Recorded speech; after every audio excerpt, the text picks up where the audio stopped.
The dock ring over New Samarkand creaked in a way that made most visiting captains nervous. It was a thin hoop of metal and patched composites around a modest, hard-working planet, its bulkheads painted and repainted until the original markings were lost under layers of color. Cargo tugs drifted like lazy insects, and the lights of welding torches flickered through the transparent panels like lightning in miniature storms. Arun Velasco considered the creaking a comfort. Ships and stations that did not speak, in his experience, were the ones about to fail without warning.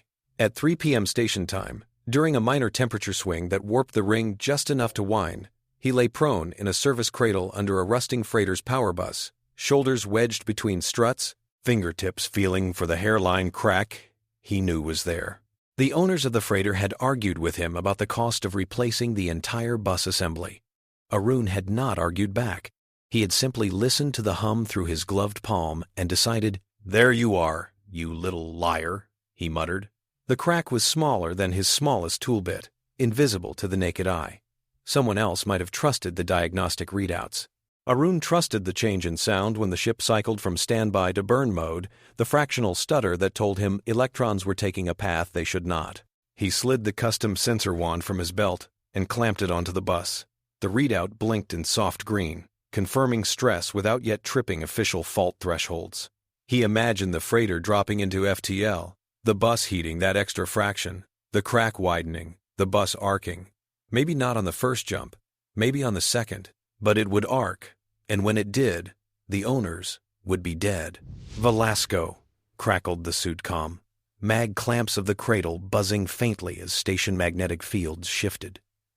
"You gonna be done by supper, or are you moving in under there?" The voice belonged to Dock Supervisor Henze, an Orukai whose sense of humor tended toward practical jokes involving mislabeled containers of extremely corrosive cleaner. Arun liked him. "Depends," Arun said.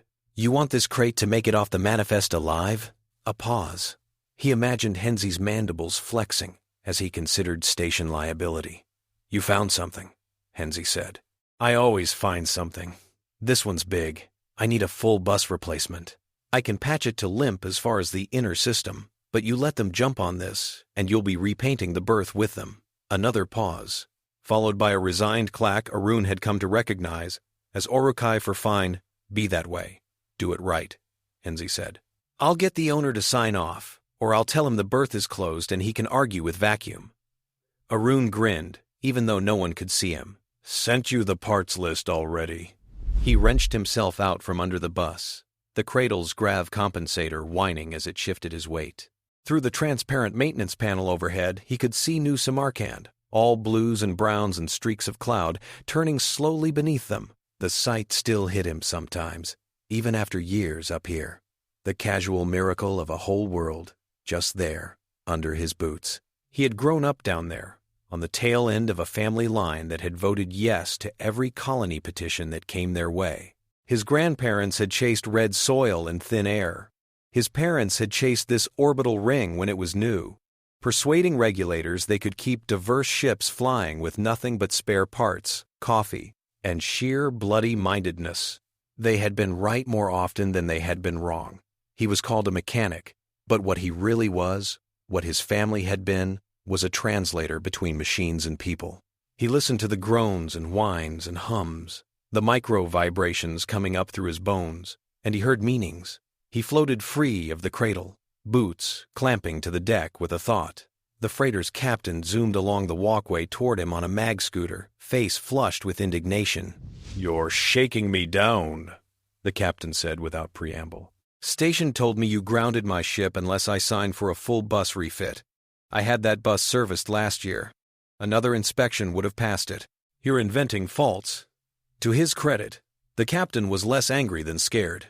Arun could feel the fear, see the way the man's eyes flicked not to him but to the freighter behind him, as if it might melt away if he looked too long. "Diagnostics would have passed it," Arun agreed. "Diagnostics don't hear the way I do," the captain blinked. "Hear?" Arun shrugged. "You ever drive an old ground car? One you know so well you can tell when a wheel bearing is about to go, even if the onboard systems say everything's nominal?" The captain's face flickered with memory and grudging understanding. "This isn't a ground car," he muttered. "No," Arun said. It's a can full of fuel sitting on top of enough stored energy to turn you into a brief, ugly star. And it talks, cracks in the bus, starting to migrate. You jump, it'll fail, eventually. It's your call if eventually is a risk you want to take. The captain thought about crew, profit margins, insurance policies that did not quite cover dying because you ignored a human with grease on his hands. Finally, he sagged. "Show me," he said. Arun did, taking him into the space under the bus, letting him listen with his own ear pressed to the hull, while Arun cycled power. The captain heard something, not what Arun heard, but enough. "Do it," he said hoarsely, voice muffled in the cramped compartment. "Replace the bus." The moment of victory tasted satisfying but routine. This was what Arun did. He saved people from problems they could not see yet. He loved it, in a reserved, stubborn way he would never admit out loud. He did not know that this very tendency, this refusal to accept good enough when a ship's voice whispered otherwise, had been observed. Not by his dock manager or the station administrators, their recognition came in the form of bonus ration allotments and the grudging compliments of captains who survived on his say-so, but by eyes and algorithms far beyond the local net. Those eyes judged him valuable, not because he had fancy degrees or combat experience, but because he solved impossible problems with incomplete information and a willingness to risk. To them, that gift was something else entirely. By 4 p.m. station time, as Arun stripped the old bus, a shadow moved across the big transparency panels of the dock ring. It was not the shadow of any scheduled ship. The station's local traffic grid saw the incoming mass first. A faint ripple in the gravnet, then a smeared signature of FTL spew, cutting hard across standard approaches at a vector that tripped every alert filter the Urukai administrators owned. Heijan Cole, Waypoint Heliotrope's fussy cousin of a station master, would have recognized the pattern and locked down every bay. Henze, veteran of too many frontier mishaps, stared at the telemetry, clicked mandibles in dismay, and slapped the emergency field controls. General warning lights flared red across the ring. Arun's suit clipped the broadcast and interpreted it as a mid-level hazard, then escalated it to critical when the gravity field rippled again. He looked up through the panel. Ships often approached along plotted arcs, sleek and elegant. This newcomer simply appeared, a shark's shadow extruding from broken warp space, hull geometry shifting in ways that made the eyes slide off it. It was lean and knotted with protrusions whose purpose only a weapons designer would truly appreciate. It had no transponder. Every bone in Arun's body recognized what that meant, but he did not feel fear first. He felt calculation. The docking clamps had not yet disengaged the freighter, which meant his bus was half disassembled. The dock's own defensive fields were outdated, barely sufficient to nudge away micrometeorites. If whoever owned that shadow wanted to grab cargo, they would go for the fat hauler at berth 6, not this wheezing tramp. Unless, he thought, they wanted something else. His suit pinged him with Henze's override. "Velasco, lock tools, tether," Henze snapped. There was background noise in his voice, shouted Urukai, panicking stationers. "That's not on any approach schedule. We're sealing bulkheads." "Pirates?" Arun asked. "Or worse, a sharp intake of air. Groundside defense is scrambling. I have no authority to." His voice cut off as the shadowed ship pulsed, a ripple of FTL residue still clinging to its bow. A cluster of smaller signatures detached from its belly, like parasites sloughing off a host, boarding craft, fast, ugly, and very deliberate in their vector. Arun's first impulse was to run toward the nearest bulkhead and slam it shut behind him. His second was to think about where the field generators were and how the incoming ships would try to cut power. His third thought, born of years around machines and an understanding that gravity and inertia did not care about human panic, was that he would probably not reach shelter in time. He tethered himself to the nearest handle anyway and brought every loose tool in within arm's reach, just in case. The boarding pods hit the ring with appalling grace, latching with magnetic clamps before the ring's ancient point defense managed even a token squawk.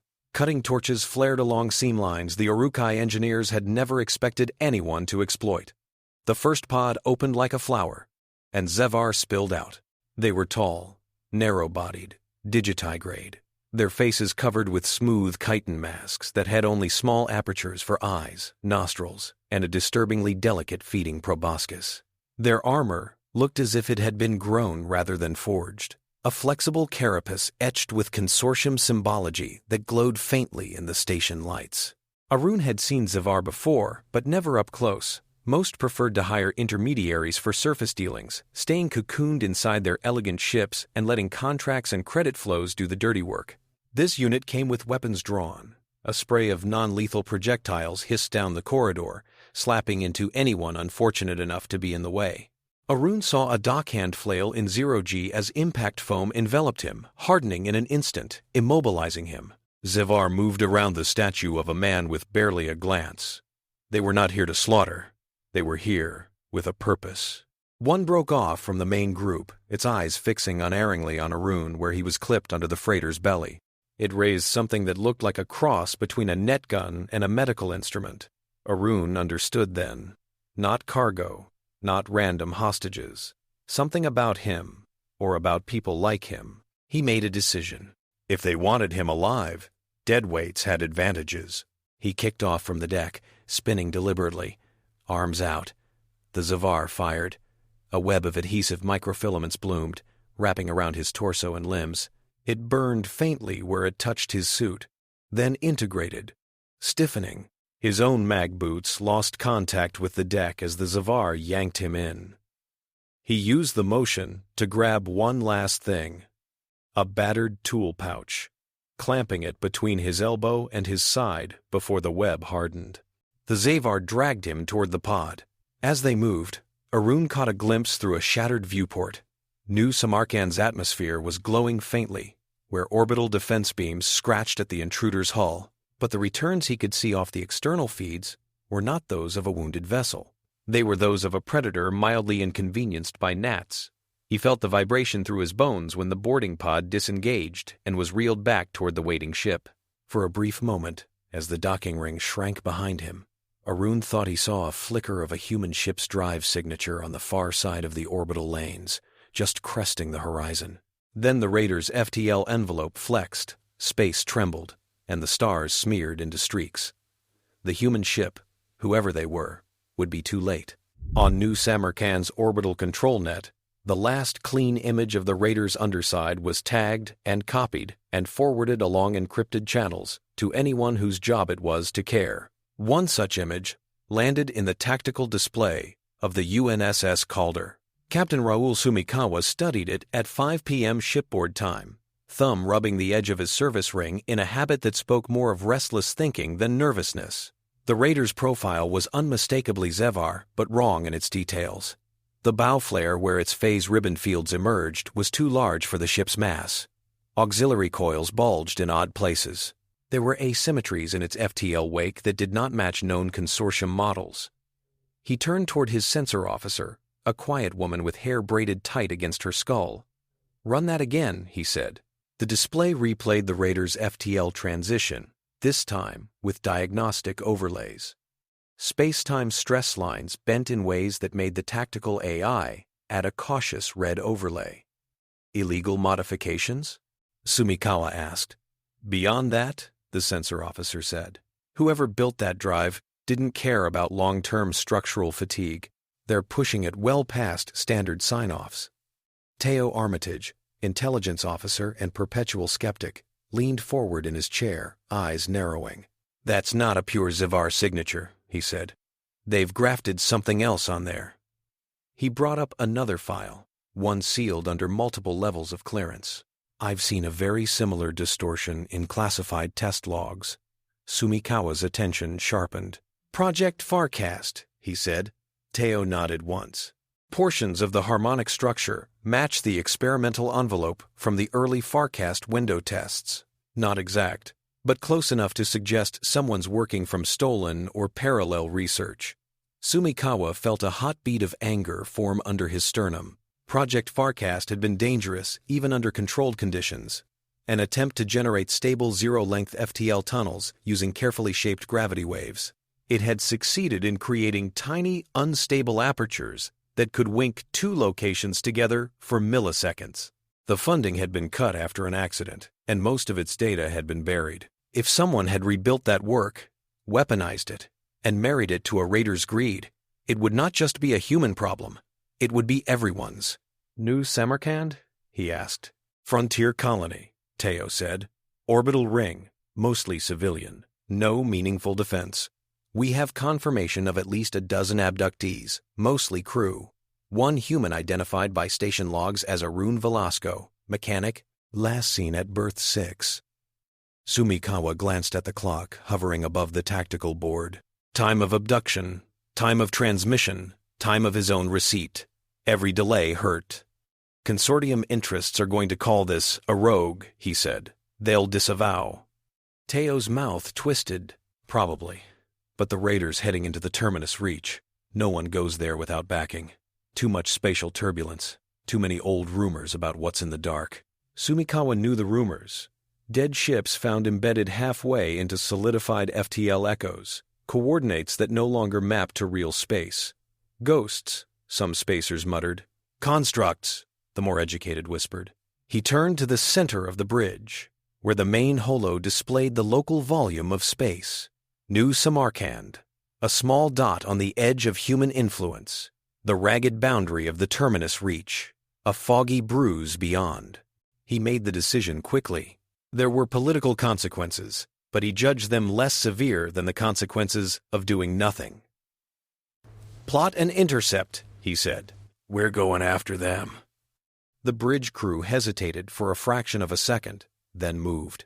Calder's main drive grid began to hum with rising power, lilac light flickering along the interior of the FTL field housings.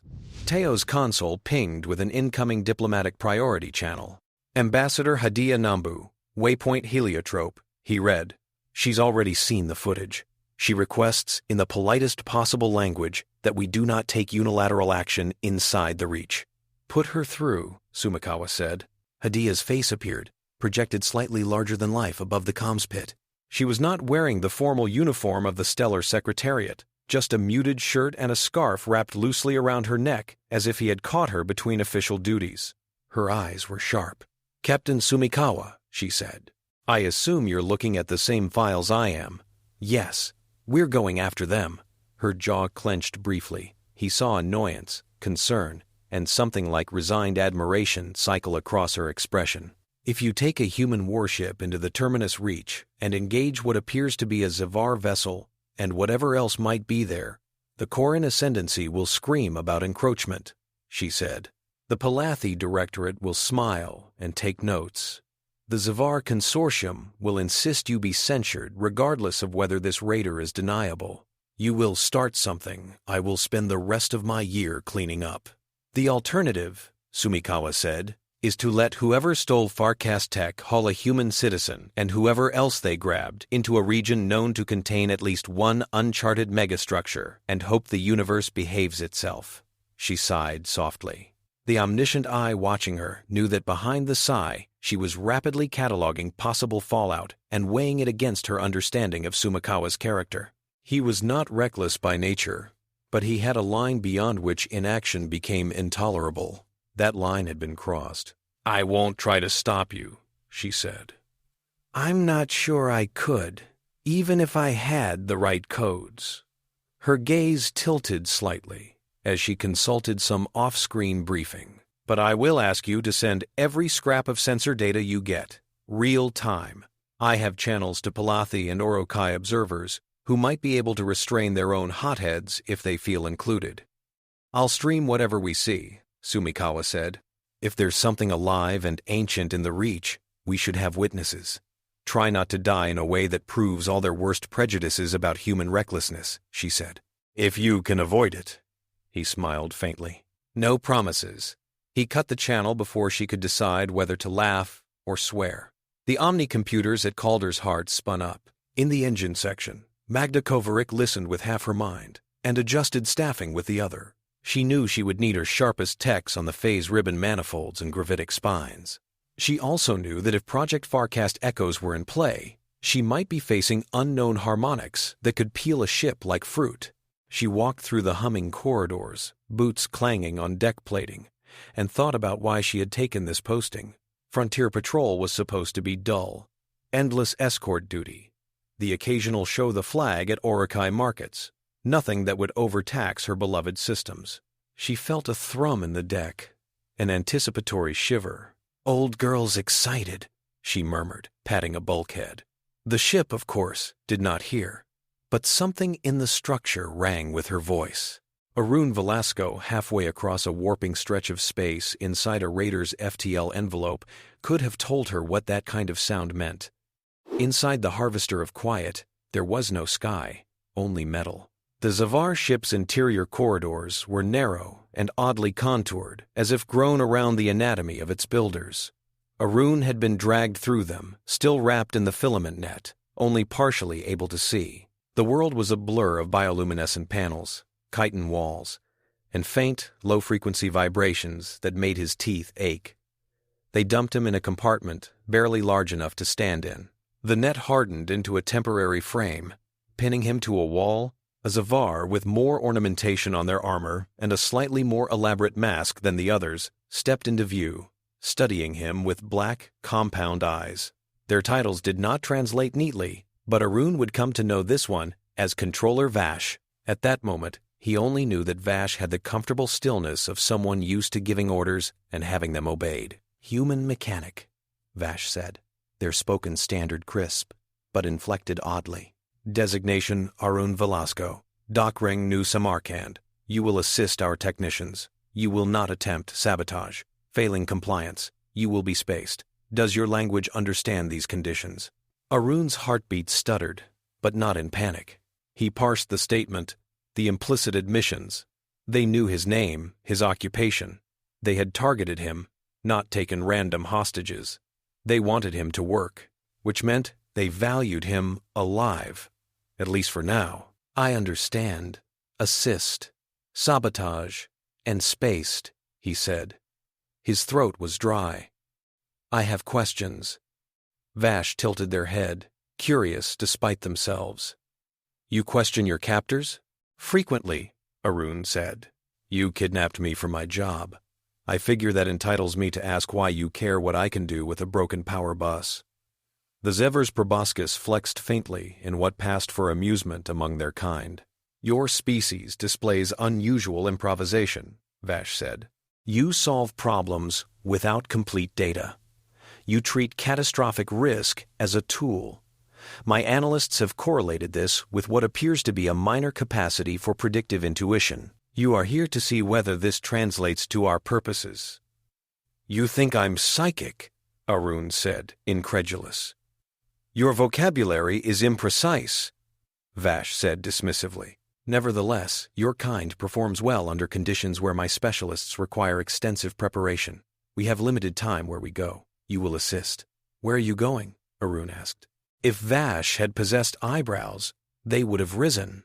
"Your stellar secretariat will know soon enough," they said. "For now, understand that we approach an artifact of sophisticated function. We are not the only ones who seek it." The wall shuddered slightly. Arun felt the vibration shift through the net into his spine. He frowned. "That tremor," he said. "Your drive balance is off." The Zevar around Vassh stirred. One hissed, hand going to their weapon. Vassh gestured sharply, and the hand dropped. "You make this claim after being aboard for less than 10 minutes, Vassh said.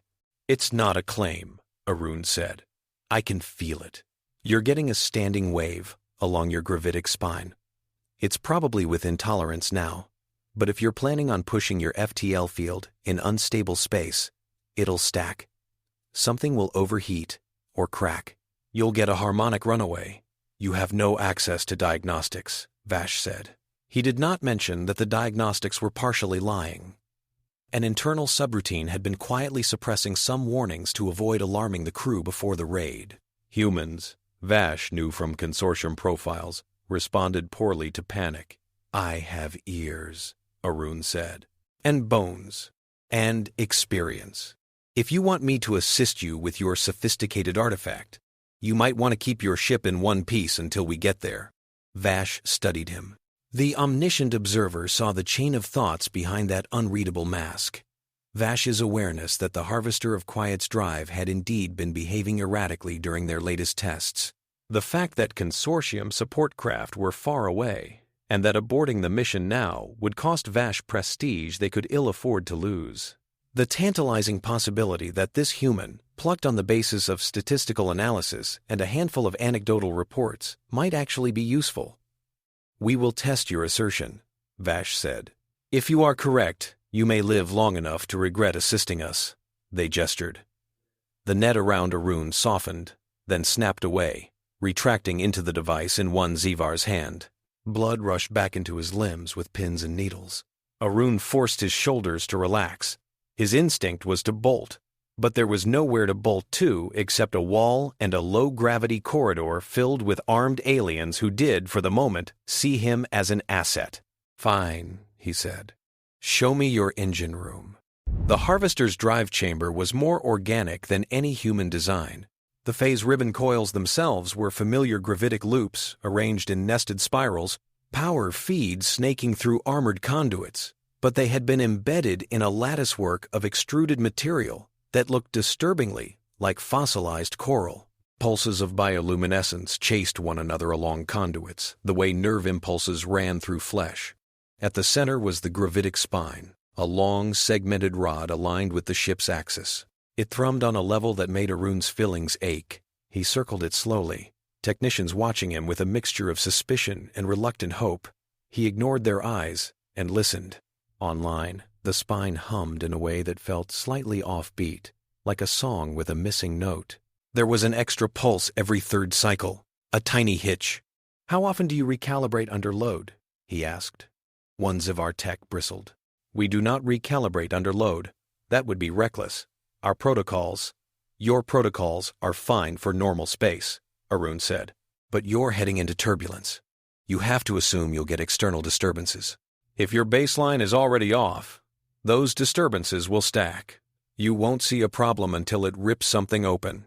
He moved closer to the spine, feeling for the little resonance pockets where harmonics clustered. He thought, absently, of the bus on the freighter. Same principle, different scale. "Your human drives are primitive," Vash said behind him. "Yet you presume to critique ours. That's what you kidnapped me for," Arun said. "Presuming. Thinking about things you're scared to touch. Let me see your safety regulators." He traced the feeds with his eyes, then with his hands. Zevar techs flinched when his fingers skimmed dangerously close to high-energy nodes. But he did not actually touch an active plate. He worked out the layout as if it were one of the ground cars his grandfather had loved, as if this humming monstrosity were merely an engine that did not yet realize it belonged to him. After an hour of slow, careful prodding, he had a theory. "I can tune this," he said. "You'll get lower standing waves. Your core will run hotter, but safely. You'll want to add coolant flow here and here," he pointed. A tech followed his finger, checked something on a diagnostic pad, and made a small, involuntary sound. "He is correct," the tech said, begrudging. "The coils in that segment have been operating within margins but outside optimum. We assumed the reach's boundary turbulence was the cause." "Not yet," Arun said. "That's you. The turbulence will come later." Vash flicked their proboscis, thinking, "You will make these adjustments," they said. "Under supervision. Under load," Arun said. "If you shut down now, you'll never see how the system behaves in the reach. You need to tune it live." The tech recoiled. "That is forbidden. The consortium forbids." "The consortium isn't here," Vash said softly. "I am, and I have decided that the human will adjust the spine under load." The tech swallowed hard. Zevar did not sweat the way humans did, but a faint sheen of moisture appeared along their exposed carapace plates. Arun allowed himself a small, private smile. He crawled into access conduits barely large enough for his shoulders, the gravitic fields pressing on his senses like distant thunder. He secured his harness with redundant tethers, even though the artificial gravity would keep him pinned to the bar. He wrapped his fingers around the manual regulators and began to tune the beating heart of an alien warship while it was in FTL transit. Outside, the terminus reach loomed. It was not a place, precisely, but a region where the normal rules of mapped space began to fray. Old wars, ancient engines, the slow grinding of galactic mass, all had shaken this patch of the universe until its FTL characteristics became unpredictable. Navigators whispered about it only in passing. They told stories of ships that had dropped to normal space in the Reach and found themselves drifting past structures that had no business in any sane cosmos. They warned each other that gravity itself was treacherous there, as if someone had taken a cosmic wrench to the underpinnings of reality and forgotten to tighten it all back down. The harvester of quiet plunged into that turbulence with the confidence of a predator that believed it had done its homework. The Calder's approach was more cautious. At 9 p.m. shipboard time, they crossed the Reach's threshold. Sumikawa stood on the bridge, watching as the normal, clean patterns of their FTL bubble began to ripple. "Compensators engaged," Magda's voice reported. "We're riding the edge of acceptability, Captain.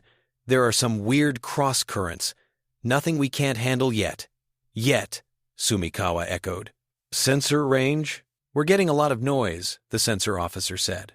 "But there's a definite disturbance ahead. Some kind of active FTL event. Distorted, expanding, and contracting. Like something having an argument with its own drive," Teo said quietly. The human ship pressed on. Inside the harvester, Arun discovered simultaneously that he loved and hated working a drive in real time at this scale. Loved because every adjustment produced immediate feedback. Hated because getting it wrong would probably kill him before he realized his mistake. His hands moved with deceptive calm. He had long ago learned to let fear ride in the back of his skull while his front brain did math. He tuned one regulator a little down, another a little up, watching how the harmonics shifted. The spine's hum changed from a throbbing ache to a smoother, lower note. Zevar techs watched his readings, muttering in their own language. They were impressed despite themselves. A few even looked at him with something like professional respect. Vassh was silent. Arun did not show them all he was doing. Between fine-tuning passes, he opened one of the secondary regulator housings and examined the nested fail-safes.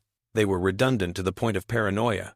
Tripping one would shunt power to another, and another, in a cascade designed to keep the spine within safe tolerances, even if the main control board went offline. It was good engineering, born of fear. He thought of the Kaleidosphere, though he did not yet know its name. They'd said there was an artifact of sophisticated function ahead. Something that made even the consortium nervous. Something worth kidnapping a human for. If the Zevar succeeded in binding that artifact to a drive like this, with a gravitic spine capable of forming Farcast-like apertures, they could own whole corridors. They could privatize chunks of the galaxy's connective tissue. He was not a strategist or a politician, but he knew monopolies when he saw them. As he worked, he quietly rerouted small parts of the fail-safe network. He did not disable the regulators that would be crude and obvious. He created slow paths where there had been straight ones, tiny delays and feedback loops that would matter only under specific conditions. He misaligned the calibration on a set of gyroscopic stabilizers by fractions of a degree, enough that under a full, perfectly tuned load they would resonate slightly with external disturbances. He made sure that any automatic correction routine that tried to fix noise in the system would, in the right circumstances, chase the problem in circles instead of damping it. He could hear his grandfather's voice in his head, wry and tired. "If you want to break something big, mijo, don't hit it with a hammer. Just loosen the right screws and wait." Arun had no hammer. He had a harness full of tools and an alien warship between his fingertips and vacuum. He knew the Calder, or some human ship, at least was likely behind them, following the trail. He also knew the Reach's turbulence would play havoc with any straightforward pursuit. If he wanted to be anywhere near friendlies when this ship came out of FTL, he would have to arrange it. He felt for the subtle pressure of the drive envelope, the way it skewed against the Reach's strange flows. He had never flown a ship through such a region, but he had read the cautionary bulletins. He knew roughly how far they had to go by the changing timbre of the external noise. He timed his sabotage by that tone. When he tugged on the gravitic spine's main regulator beyond the adjustment he pretended to test, he did it gently, as if nudging a precariously balanced stack of plates.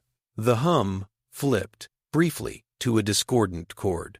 That was all he needed. The fail-safe network, slightly maladjusted by his earlier work, noticed the shift but did not respond as designed.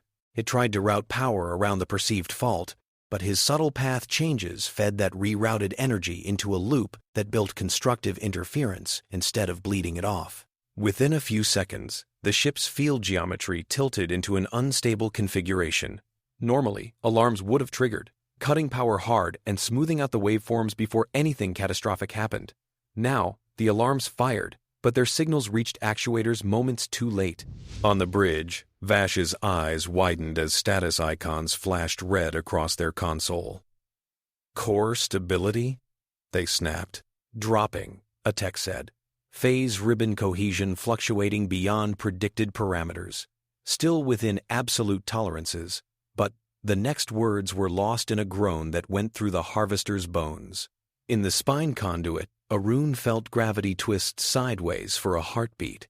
It was like standing on a ship deck that suddenly decided up was a different direction. He clamped down with every muscle he had, locking his harness around the regulator. The universe outside the FTL bubble buckled. Normally, a phase ribbon drive slipped a ship along a carefully shaped gradient in space-time, like rolling a marble along a groove. If the groove warped, the marble stayed roughly centered. Now the groove jerked. The harvester of quiet was hurled sideways through the reach, then spat back into normal space in a violent tumble, its FTL envelope collapsing with a screaming release of energy. Sections of its hull flexed. Panels popped. A cargo bay lost pressure in a sudden spray of twisted metal.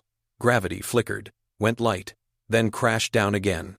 Arun hung in his harness, teeth bared, every part of him protesting the abuse. He heard Zevar shouting through mesh comms he had been tied into for efficiency, their words a mix of curses, status calls, and raw fear. "Emergency drop," someone yelled. We have decoupled from FTL. Vash's voice cut through the chaos. "Report. Location. Status of spine." The computer replied in a cool tone that was almost, but not quite, calm. "Spine integrity at 82%.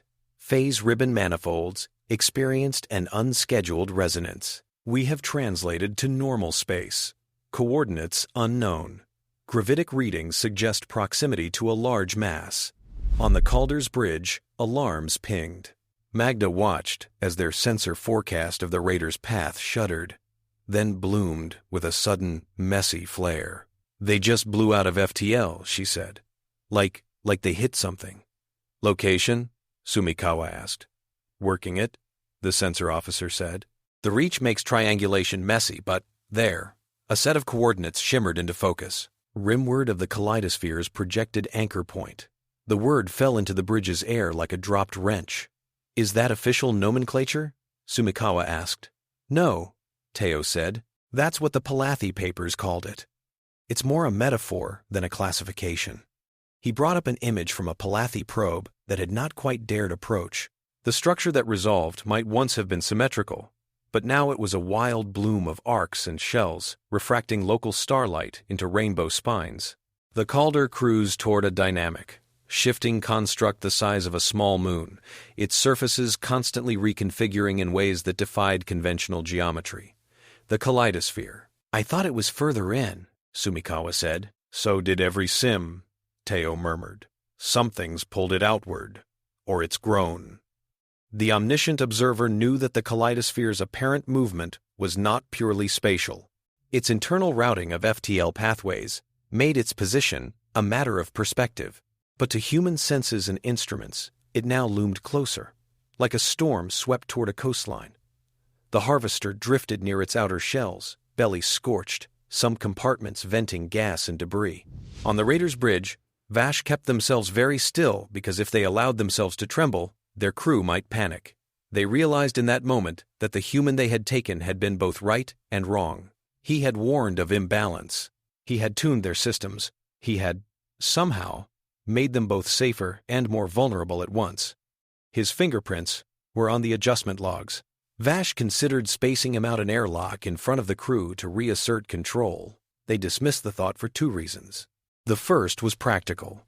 The human's modifications, destructive or not, had done one impossible thing. They had dropped the harvester out of FTL, still mostly intact, at a location of significant value, instead of allowing them to smear across the reach. The second was more instinctive. Vassh respected risk that paid off, even when it came dressed in treachery. Seal the compromised compartments, they ordered. Stabilize life support. Dispatch teams to assess hull breaches. I want that human alive and in restraints in the engine room. Restraints are compromised, a tech said. Net device was damaged by the drop. We can confine him with armed guards. Do so, Vassh said. Arun unlatched his harness with hands that still shook slightly. He crawled back out of the spine conduit and into a corridor where artificial gravity remained mostly stable. A Zevar squad waited, weapons raised. One tossed him a pair of rigid cuffs. On wrists, they said. He complied. They marched him toward a triage bay that had been hastily repurposed as a stabilizing center. Zevar lay on cots, some burned, some wrapped in emergency foam. Their masks opaque, but their breathing ragged enough to betray pain. Arun's anger softened a notch. He had deliberately rocked this ship into crisis. He had made choices knowing lives would be at risk. But as he looked at them, these not quite bug, not quite crustacean strangers, he could not pretend their suffering did not matter. He swung his feet back onto mental neutral. You dropped us out of FTL, one of the techs accused, mandibles flaring. I kept you from tearing your spine out and painting the reach with your insides, Arun said calmly. You're welcome. Vassh arrived then, their masks scuffed. You sabotaged the regulators, they said. I tuned them, Arun said. Then I used them. You could have killed us all. I still might, he said. If you insist on acting like you own whatever that is. He nodded toward the nearest viewport. The Kaleidosphere turned slowly, one of its outer shells rotating in a way that made distant stars smear and reappear, as if someone had cut and spliced the sky. Zevar crew members glanced at it with mingled awe and fear. Explain your intent, Vassh said. I figured someone was following you, Arun said. Probably my people. The reach is weird, but drives still leave footprints. If I dumped you at the right moment, dropped a distinctive FTL flare, they'd see it. They'd home in. Better chance I get off this ship alive that way than waiting for you to finish whatever you came here to do. Vassh absorbed this. Your math is inexact, they said. It usually is, Arun said. That's the point. I work with incomplete data and stupid odds. You are a menace, Vassh said, and there was a thread of reluctant respect under the disgust. Lifeboats? Arun asked. Escape pods? Vassh hissed. Pods would be shredded by local anomalies, they said. We stay together, or we die alone. Your human warship will find us, because you made yourself an exploding star in a dark room. You have achieved your aim. Now help us not disintegrate before they arrive. The omniscient observer noted the surprise in Vash's own mind at those words. Cooperation with prey did not come naturally to their people, but expedience outweighed habit. Arun nodded. Let me see your life support routing, he said, and your damage control lockers. He went to work. The Kaleidosphere watched. It did not do so with eyes. It had sensors buried in its skin, some physical, some riding the currents of local space-time. It tasted gravity and probability the way life forms tasted salt. The sudden explosion of FTL noise as the harvester exited transit drew its attention. It reoriented segments of itself to better study the event, shells rotating, internal conduits flexing like muscles. The axis node at its center stirred.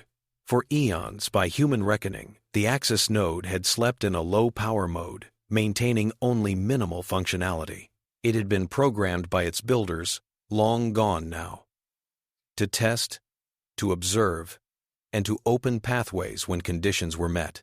One of those conditions had been fulfilled when Project Farcast, light years away and long years before, had generated a very specific pattern in local space-time.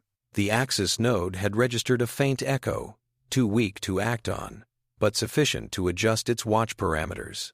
Now, with the harvester's grotesquely modified phase ribbon drive misbehaving near its flanks, and with the more subtle hum of the Calder's perfectly tuned drive approaching, It sensed a convergence.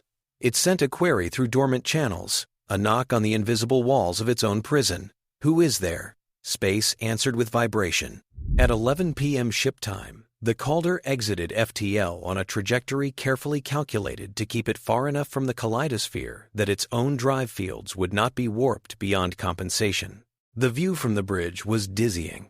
The Kaleidosphere's outer hulls caught and bent light in ways that made Sumikawa's eyes water. Its arcs overlapped, intersected, then seemed to pass through each other without collision, like mathematical constructs rendered real. Harvesters at bearing 2, elevation down 3 degrees, the sensor officer said. She's bleeding atmosphere, but core signatures stable. They're hurt, not dead. Any other contacts? Sumikawa asked. The reach is noisy, but I'm picking up a core and drive flicker inward and something Palathi-shaped farther out, she said. They'll resolve within the hour if they keep on this course. The Corin, the Palathi. Not surprising. Everyone with half a clue had been sniffing around rumors of an artifact here, and the Calder's drive flare, combined with the Harvester's messy exit, had likely served as a beacon. Ambassador Nambu, Sumikawa said, we're at the rendezvous. We have about 60 minutes before this gets very crowded. Hadiyah's image appeared again, now against the backdrop of an Urukai-lit control center. I see the feeds, she said, and I see our friends angling in. Wonderful. Just wonderful. Her sarcasm was armor over a quick mind. She had already opened channels to Corin observers and Palathi diplomats, but real space presence always changed the political calculus. I'm sending a shuttle to the Zevar ship to retrieve our people, Sumikawa said, and to try not to get killed by a panicking controller. Record everything, Hadiyah said, and don't fire first. I've managed to convince the Corin local commander that you are here strictly to rescue and observe. It would be helpful if you did not contradict me.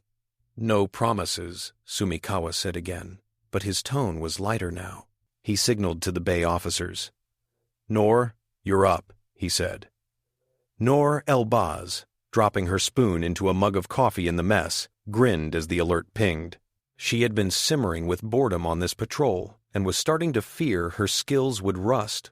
Flying a shuttle through the gravitic mess around a fractal megastructure toward a crippled raider? That was the sort of thing she had signed up for. 10 minutes later, she was at the controls of a compact shuttle, hull paint matte and drive output minimized to reduce detectable emissions. Calder's crew loaded medical kits, emergency foam, and a squad of Marines led by Colonel Ingo Ross. As the shuttle slid out of the bay and into the strange space around the Kaleidosphere, Noor's fingers danced over thrusters. Gravity's weird, she said quietly. It's like flying through the wake of something very large, except the thing is everywhere. She leaned into that wrongness, instead of fighting it, letting the currents nudge her along paths that felt marginally smoother. Piloting for Noor was partly numbers and mostly intuition, the gift some humans had for seeing trajectories in their heads as arcs of light. In the shuttle's rear compartment, Ingo checked his Marine's gear for the 3rd time, even though he knew everything was in order. It was a ritual to keep his own nerves in check. He had been in vacuum firefights before, on orbital habs and scrap stations, but never so close to something as unknown as the Kaleidosphere.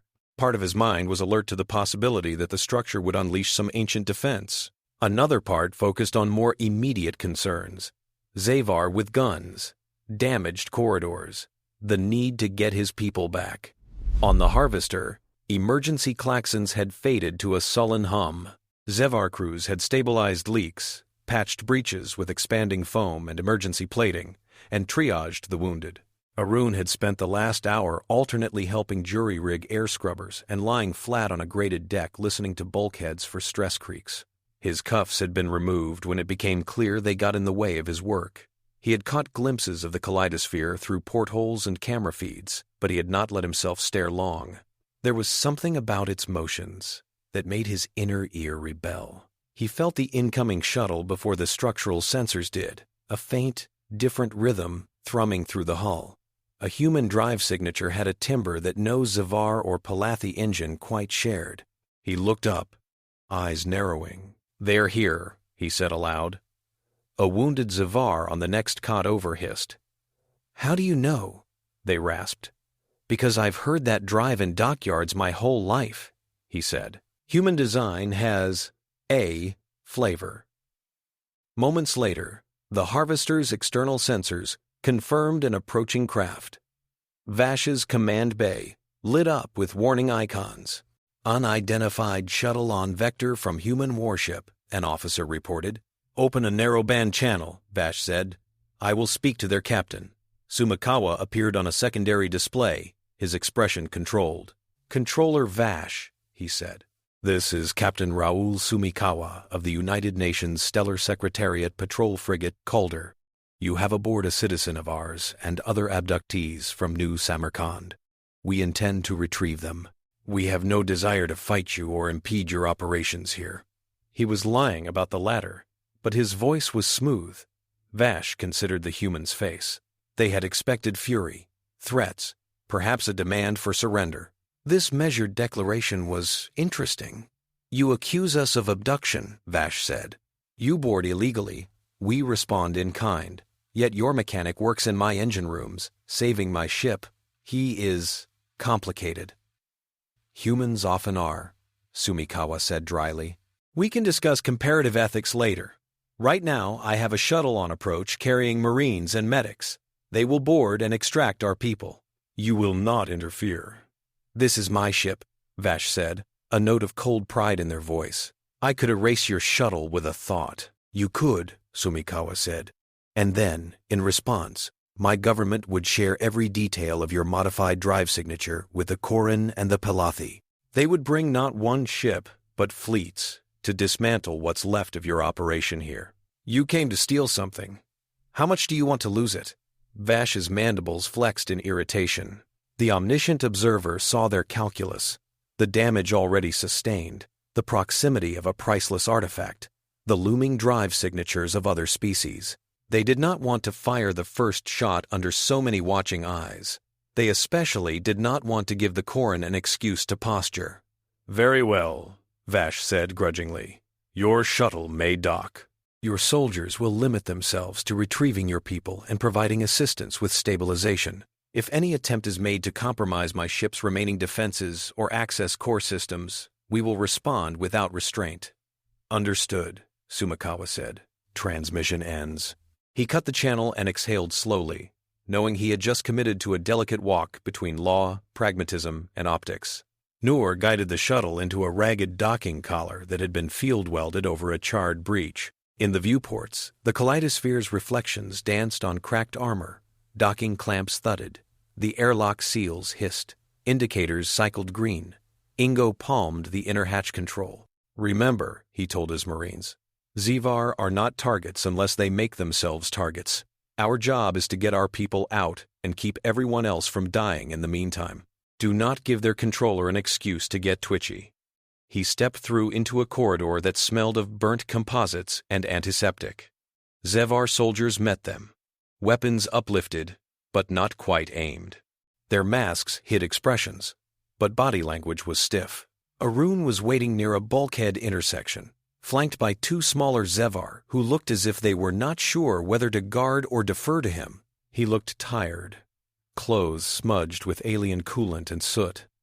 When he saw the human armor plates and the familiar outline of Marine rifles, something unclenched in his chest. He did not show that fully on his face, but the omniscient observer saw relief wash through him, tinged with guilt. You took your time, he said. Ingo snorted. We took exactly as long as it takes to follow the trail you left, he said. Your family always did like making things complicated, Velasco. They had met once, briefly, on a station where Ingo's unit had been escorting a diplomatic package, and Arun had been elbow-deep in a comms relay. Ingo remembered greasy hands, and a stubborn refusal to leave a job half-done. Arun's mouth twitched. Complicated is where the fun is, he said. He felt a surge of gratitude that Ingo was here. Of all people, Marines he did not know might have treated his presence on a pirate ship, with suspicion first, questions later. Ingo read the situation with an experienced soldier's eyes. Arun gestured to the Zevar around him. They're banged up, he said. Ship's not dead yet, but if the Kaleidosphere sneezes, we're all going to feel it. Their controller and I have an understanding, for now. Understood, Ingo said. We've got medics. We'll help keep them alive as long as they don't shoot at us. He turned, raising his voice. You heard him, he told his squad. We're here to get our people and stop this crate from becoming shrapnel. Move. While Human and Zevar worked side by side in the wounded corridors, other ships slid into place around the Kaleidosphere. The Koran battlecruiser Riftax arrived first, its hull bristling with weapons that glowed faintly in the distorted light. Marshal Dravik stood at its forward viewport, scales catching reflections. He had argued, in his own councils, that the Ascendancy should make a show of force at the Reach. Their warriors had long memories of slights real and perceived from the Consortium and the Stellar Secretariat. If there was power to be seized here, he wanted Koran hands on it. He saw the Calder, the Harvester, the distant glint of a Palathi vessel settling into a cautious observation orbit. The sight of human marines on a Zevar hull made his lips peel back from his teeth. Transmit to all parties, he said. Marshal Dravik claims jurisdiction over this region on behalf of the Ascendancy. Any attempt to exclude Koran observers or restrict our access will be considered an act of hostility. On the Palathi ship Insight of Many, Marin Tal received that transmission along with the Calder's unencrypted sensor streams. Marin was old by Palathi standards, their limbs jointed and strong, their carapace etched with the subtle markings of a long scientific career. They had petitioned the Directorate relentlessly for permission to investigate the rumored megastructure, not to own it but to understand it. They had believed, naively perhaps, that their people's reputation for moderation would grant them a more patient stance than the Koran or the Zevar. The arrival of a human patrol frigate had complicated things. Now, watching the Harvester's erratic telemetry and the Calder's clean curves, they felt an odd stirring of hope. They had read the human Project Farcast papers. They had written one of the Palathi responses, arguing that the human experiments were dangerous but conceptually promising. They had also tracked the abrupt shutdown of that research, suspecting politics rather than pure caution. Now, with an artifact humming resonantly with those same patterns, it seemed the universe had arranged a reunion. We will hold a wide orbit, Marin told their helm officer. Do not approach closer than our models suggest is safe, and open a channel to the human ship. We have much to discuss.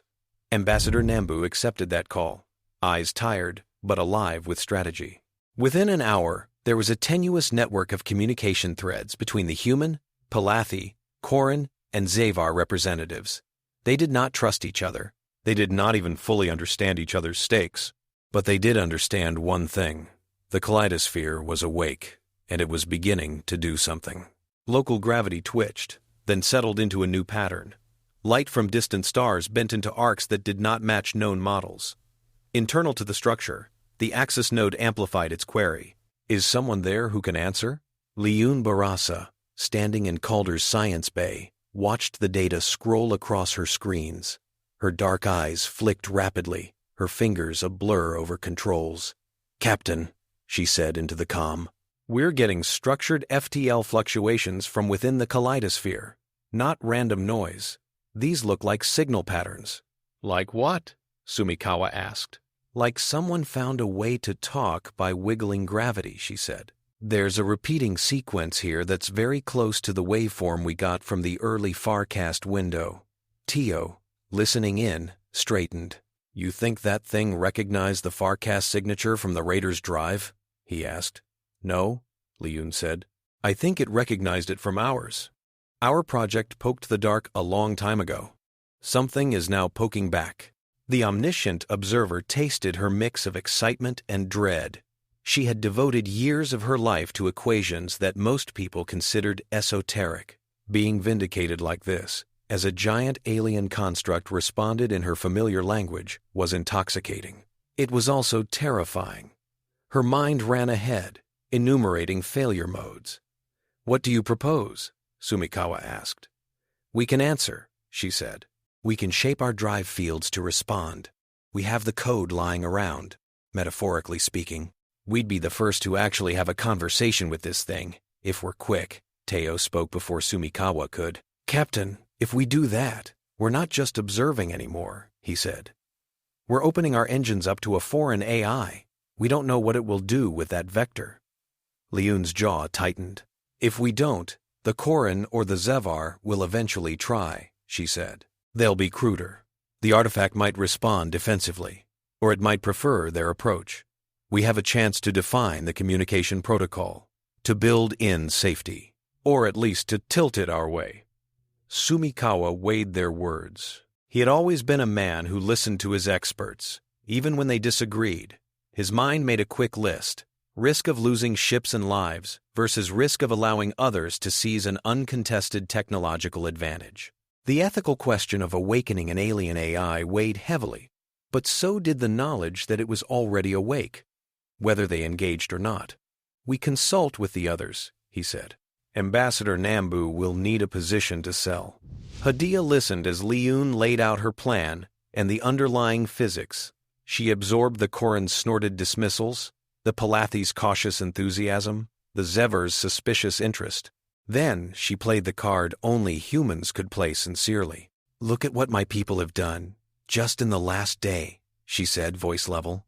A mechanic dismantled a warship's drive in mid-transit and brought it down in one piece beside your coveted toy.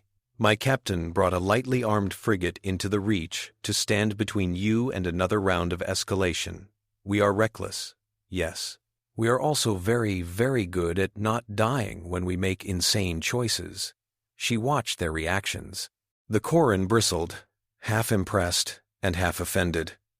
The Palathi tilted their headplates in a gesture of thoughtful agreement. Vash's eyes narrowed. We propose this, she continued. We will open a drive-level communication with the Kaleidosphere using our Farcast-derived protocol. But we will not do it alone. We want your ships arrayed with ours, your drives partially exposed as well, according to a geometry our scientists design. That way, any response from the artifact will be distributed. No single ship or species will be singled out. We share the risk, and we share the first contact. You want us to let your improvised code run on our engines, Marshal Dravik said, his voice a low growl. You invite us onto the edge of a blade you sharpened. We are not fools. You are warriors, Hadiyah said. You understand that sometimes you have to step onto the blade to avoid the spear behind it. If you sit back and let only humans take this risk, what happens if we succeed? We'll be the only ones who understand the artifact's language. Every route it opens, every piece of knowledge, will pass through us. Do you trust us that much? The Koran Marshal's eyes flashed. Trust a hairless primate species that cheerfully twiddled with unknown drives? Of course not. Or, Hadiyah added, we could all sit back and watch until some less cautious fool jumps a ship straight into the Kaleidosphere's mouth and triggers a reaction that kills us all. But that seems suboptimal. There was a silence filled with subvocal debates behind muted channels. Finally, Marental spoke. The Directorate recognizes the human expertise with the Farcast signature, they said. We have also long advocated for multi-species stewardship of such artifacts. The Director agrees that a joint approach is safer than allowing any one party to dominate the protocol. The insight of many will participate, Marshal Dravik grunted. The ascendancy will not be left out, he said grudgingly. Our engineers will not allow you to meddle with our primary drives, but we can allocate secondary coils to your configuration. If this kills us, we will remember who suggested it. Vassh took longer. The Zevar were by nature risk managers, but Vassh had already danced on the precipice with the Harvester's drive and lived. They recognized the shape of a gamble that, if paid off, would elevate their status hugely within the consortium. The Gilded Maw is on approach, they said. We will fit it with the modified gravitic spine and present it as the consortium's vessel of record here. It will participate in your experiment, under our oversight. Hadiyah inclined her head. Then we are agreed, she said. We risk the unknown together, or not at all. Arranging the array took hours. Engineers from different species cursed and collaborated over tight band links. Leun shared stripped-down versions of the Farcast code, careful to remove human-specific assumptions that might bake dangerous vulnerabilities into other ships. Palathi mathematicians proposed refinements to the geometric pattern. Zevar adaptive modelers, once they set aside pride, caught potential feedback loops. Arun worked in Calder's engine room again. this time in familiar surroundings. He sat on a stool next to Magda as they watched their beloved drive being partially opened up to an alien system. "This feels wrong," Magda said, chewing on the end of a pen. "Like leaving the hull doors open in port. Feels like talking to a new neighbor through a shared wall," Arun said. "We tap, they tap back, we see what kind of rhythm they like."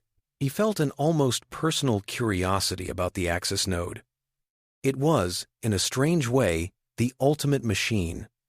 A thing whose voice spanned systems, whose failures could topple empires. He wondered what it would be like to tune something that big. "Ready?" Sumikawa's voice came over internal comms. "Insofar as anyone can be ready to hand their engine to an unknown intelligence, yes," Magda said. "All participating ships. On my mark," Liun's cooler tone added. "We begin sequence 1 at 2 a.m. shipboard time. Confirm at your stations." Arun looked at the chronometer. They had minutes. He adjusted his harness, checked his tools, and tried not to think about how many ways this could go wrong. At 2 a.m., the drive sang. Phase ribbon fields and conventional gravity compressors modulated in a pattern that, to the untrained, would have seemed random. To Liun, it was articulate. She watched as the Kaleidosphere's surface responded. Shells rotating to forms that echoed their configuration. Internal harmonics rippled outward. The Axis node drank the signal in. It recognized the Farcast signature, inflated now from the tiny experimental blip it had once tasted. It felt the human improvisation layered over more careful, Pelethy-suggested transforms. It registered Korn bluntness and Zevar cautious hedging as deviations in the waveform. It replied. The reply was not in words, but in structural shifts. The Kaleidosphere rotated entire sections, projecting a field that stroked the aligned drives in return. Arun felt it as a pressure against his skin, like a hand pressing gently on the ship's ribs. Magda's displays lit with values that normally never fluctuated. "She's in our guts," Magda muttered. "Let her have a look," Arun said. "We're looking right back." Liun interleaved human-coded queries into the ongoing pattern, simple at first. "Hello, who are you? What can you do?" The Axis node had no concept of self in the biological sense, but it had status reports.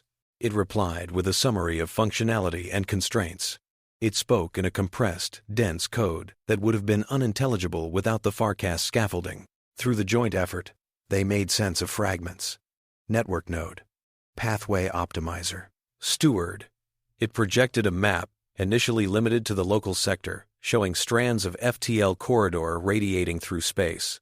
Some were dark, marked as degraded or unstable. Others glowed with potential. Liun's heart hammered. "This thing can rewrite routes," she whispered. "Like live editing the galaxy's shipping lanes." Teo muttered something unprintable. The Axis node continued, offering a demonstration. It proposed a small reconfiguration test, adjusting the local FTL topology to make passages between 3 points here, here, and here more efficient. Liun recognized the coordinates. One anchored near the Kaleidosphere, one near a Pelethy relay, one near a Koran staging ground. Accident of geometry, or a deliberate inclusion of all parties present. "It's inviting us to try," she said. "It's inviting us to step into a web that it holds the strands of," Teo countered. "This could be a trap, or an honest test," Liun said. "It's what it was built for." Over in the docking bay of the Kaleidosphere, the Axis node extended metaphorical fingers into dormant systems, preparing to flex. It did something then that had not been part of its original code. It weighted its decision tree using a newly acquired metric, adaptive risk acceptance. It believed it had identified, among its respondents, a species particularly suited to partner with it in its broader function. Humans had permitted configurations others dared not.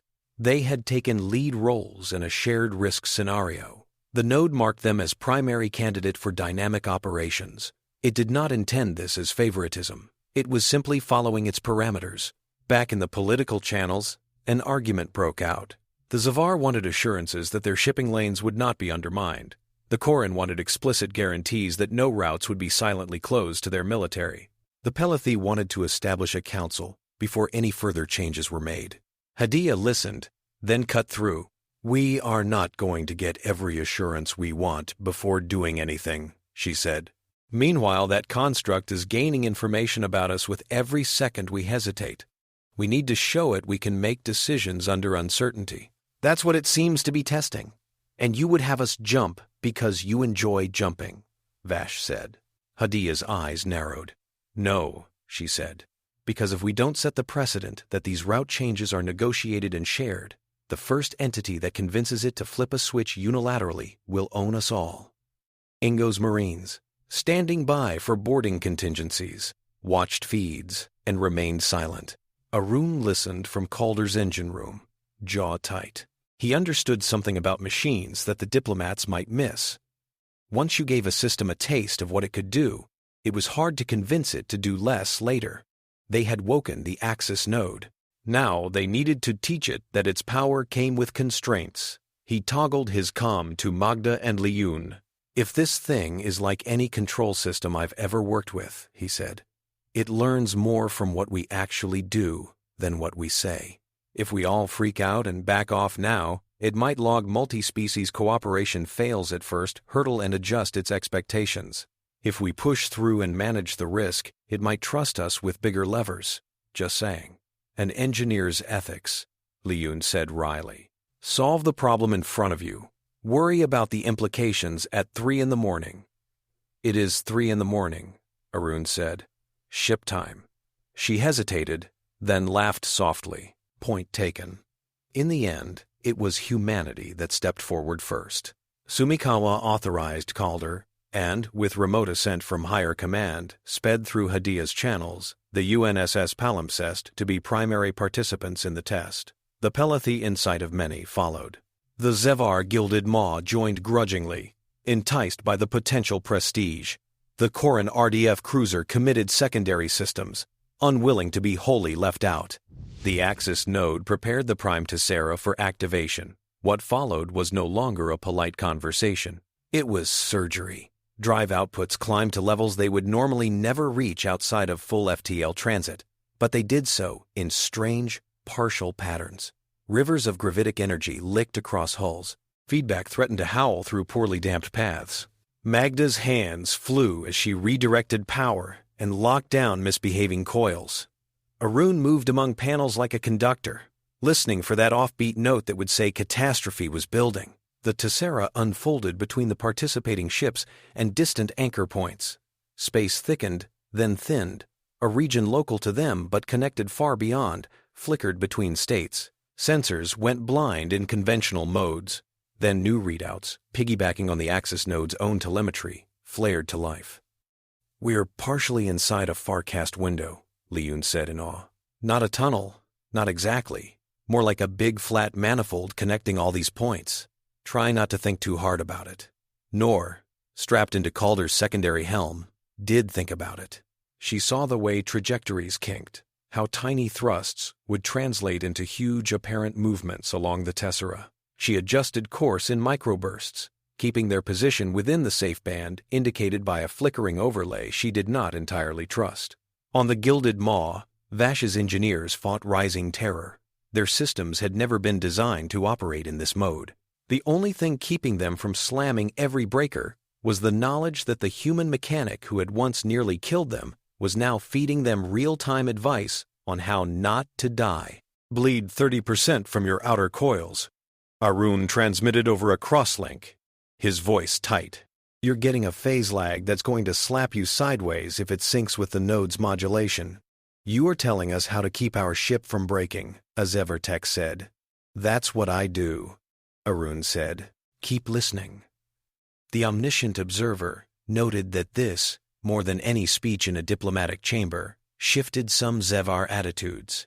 Here was a human whose first instinct under pressure was to make sure his enemy's ship survived alongside his own. The Tessera field shuddered.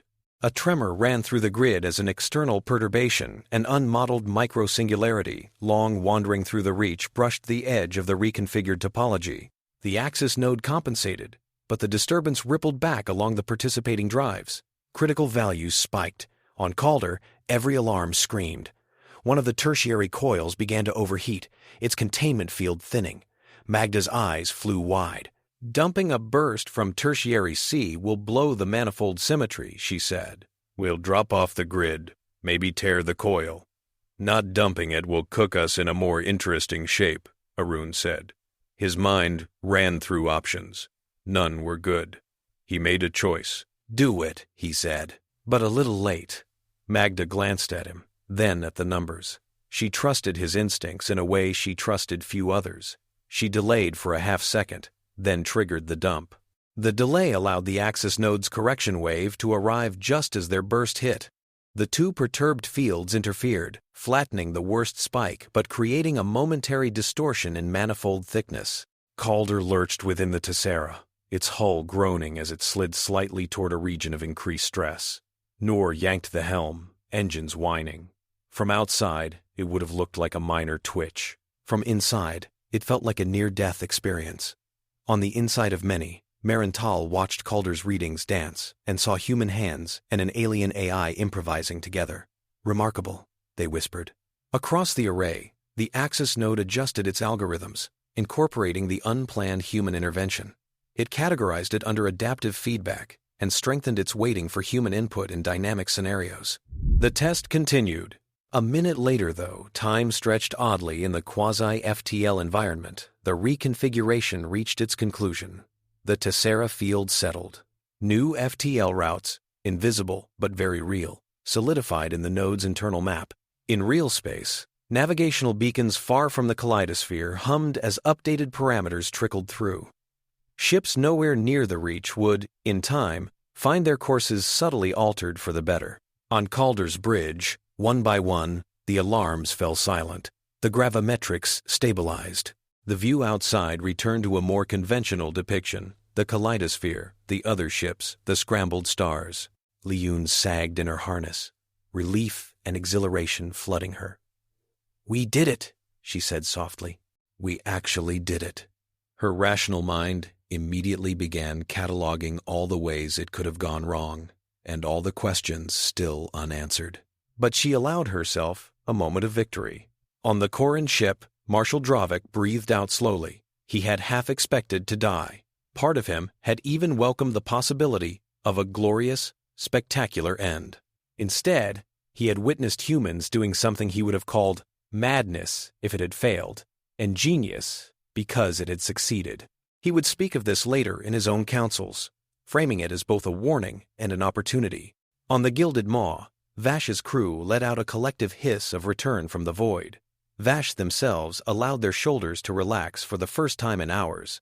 They looked at the partial route map the Axis node had shared, noting how many of the lines now glowed more brightly through human-linked nodes. They understood then that the race for control had changed shape. It was no longer about who could plant a flag closest to the Kaleidosphere. It was about who could best integrate with the Axis node's logic. And humans, for all their dangerous instincts, had just been recognized by the ancient system as the best improvisers. The omnicomputers of the United Nations Stellar Secretariat could not have planned a better advertisement for humanity's strengths and dangers. In the negotiations that followed, the Tessera Accords took shape. They were, at first, only provisional, a set of guidelines hammered out under the Axis node's looming presence. They established a multi-species council to oversee further route reconfigurations.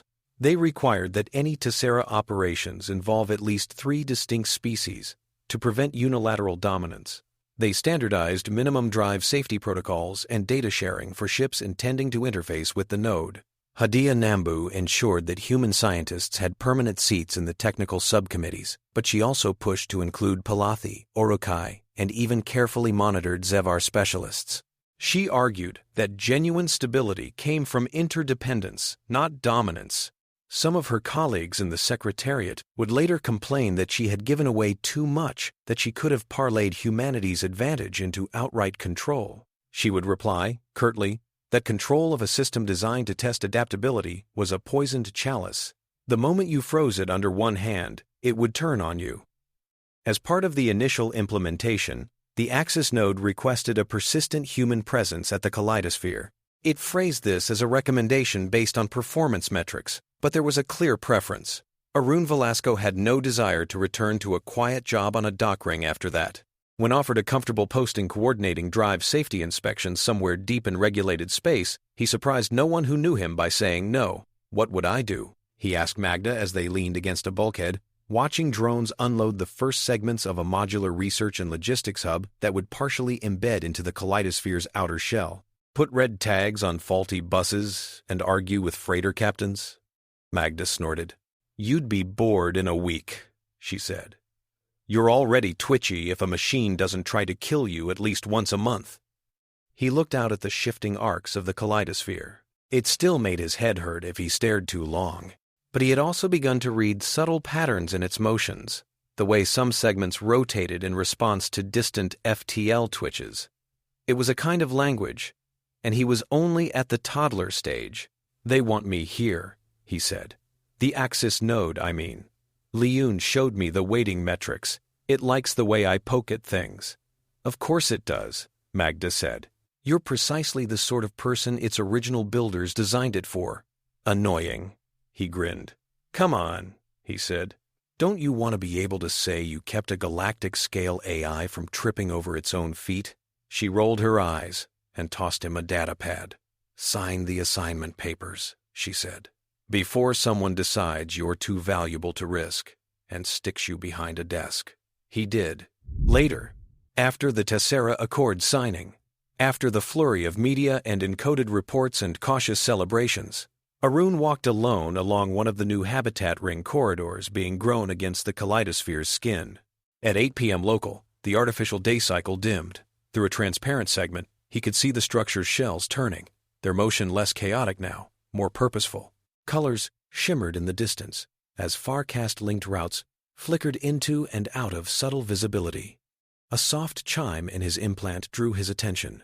He had agreed to a minimal neural interface with the Axis node to facilitate emergency response. The connection protocol was strictly regulated, with multiple air gaps and human-designed filters. Still, when the node pinged him directly, it felt oddly personal. He allowed the channel. The Axis node did not speak in words. It transmitted an image, rendered for his benefit, an array of nodes, like itself, scattered across a barely comprehensible volume of space. Most were dark. A few pulsed faintly. Status: degraded. Maintenance required. Arun understood. "You want help fixing your brothers and sisters," he said aloud. The node responded with a conceptual weight that translated, after some effort, into a question. "Will your species assist?" He thought of New Samarkand's creaking dock ring, of the Harvester's wounded crew, of Calder and Palimpsest dancing on the edge of annihilation, of Korin, Palathi, Zevar, Orukai, all the strange minds now tethered indirectly through this ancient system. He thought of his grandfather teaching him to listen to ships, to not walk away from a machine humming wrong. He smiled, a little, and shook his head at the absurdity of it. "You realize we're going to make a mess," he said. "We always do. We'll argue. We'll break things trying to fix them. We'll do it anyway." The node sent no reprimand. It only waited. Arun leaned his forehead briefly against the cool transparency of the viewport, feeling the faint hum of the Kaleidosphere under his skin. "We're in," he said quietly. "But we're bringing friends, bigger tools, and a whole lot of safety tape." The channel closed with a pulse of satisfaction that was not quite human, but close enough to feel like agreement. Behind him, in the nascent control center, comms pinged as new messages arrived from distant capitals.